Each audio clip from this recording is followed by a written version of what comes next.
June 30లోగా eKYC చేయించుకొని gas వినియోగదారులకు cylinder బుకింగ్ను తాత్కాలికంగా నిలిపివేశారు. ఈకేవైసీ చేయించుకోకుంటే భవిష్యత్తులో సమస్యలు తప్పనిసరి. ఈకేవైసీ చేయించుకోకుంటే భవిష్యత్తులో సమస్యలు తప్పవని అనేక సార్లు ఆయిల్ కంపెనీలు హెచ్చరించినా చాలా మందికి అవగాహన లేక చేయించుకోలేదు. దీంతో తిరుపతి జిల్లాలోనే వేలాది మందికి బుకింగ్ అవకాశం లేకుండా పోయింది. ఈకేవైసీ పూర్తి చేసిన తర్వాతే మళ్లీ బుకింగ్ స్వీకరించి సిలిండర్లు పంపించనున్నారు.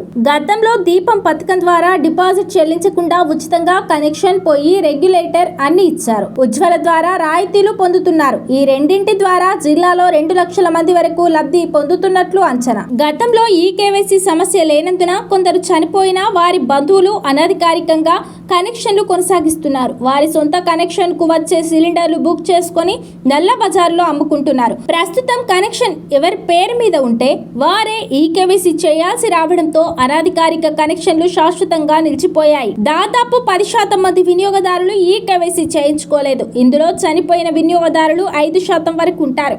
గ్యాస్ వినియోగిస్తూ ఈకేవైసీ చేయించుకోని వారు 3% వరకు ఉంటారు. గ్యాస్ కనెక్షన్లు ఉన్న వేలిముద్ర నమోదు కాని వృద్ధులు 2% ఉంటారు.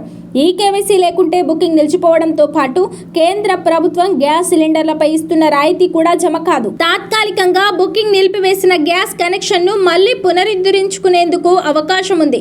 గ్యాస్ ఏజెన్సీకి వెళ్లి ఆధారిస్తే వేలిముద్ర తీసుకొని ఏజెన్సీ నిర్వాహకులే ఉచితంగా చేస్తారు. లేదా గ్యాస్ డెలివరీ వారి దగ్గర కూడా ఈకేవైసీ యంత్రాలు ఉంటాయి. వారి ద్వారా కూడా ప్రక్రియ పూర్తి చేయవచ్చు. వెంటనే గ్యాస్ కనెక్షన్ పునరుద్ధరణ అవుతుంది.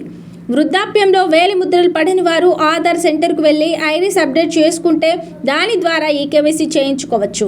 లేదా కదల్లేని వృద్ధుల పేరు మీద ఉన్న కనెక్షన్ కుటుంబ సభ్యుల పేరిట మార్చుకునే అవకాశం ఉంది.